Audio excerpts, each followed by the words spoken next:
Why did Jesus have to die? Why couldn't God simply snap his fingers and forgive us? That's a common question I get, often from my Muslim friends, because the Quran, the scripture of Islam, claims that Allah, the God of Islam, is merciful and forgiving. And so my Muslim friends say, you don't need a cross. You don't need Jesus to die. God can simply wave his hands and forgive us.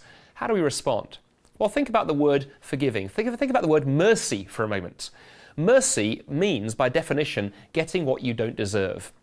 If I'm hauled up before the judge, convicted of a crime, found guilty, but the judge exercises mercy and lets me go, well, I haven't got the punishment I deserve. The mercy of the judge has been exhibited at the price of justice.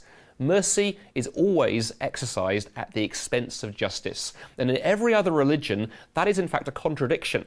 Because every other religion that I know of often wants to talk about God being merciful and God being just. Islam makes that claim.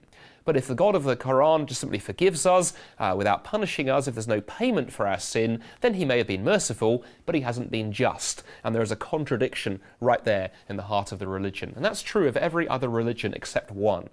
And only one religion that I know of is God both merciful and forgiving, and is God both judge and holy and righteous. And that's Christianity. Because in the cross of Jesus Christ, God exercised his mercy not at the expense of his justice, but through his justice. Because Jesus paid the price for our sin, a price that we couldn't pay ourselves. At the cross, there was punishment, yes, but there was also forgiveness. The cross holds those two attributes of God together.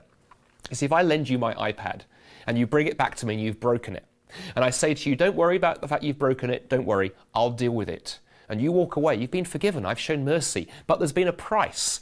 I've had to pay the price. Whenever there is true forgiveness, whenever there is real mercy, somebody has to pay the price. Only in Christianity does God pay that price. At the cross of Jesus Christ, God paid the price. Jesus, his son, paid the price of his life, that each one of us might know true forgiveness and true mercy, but not at the expense of justice.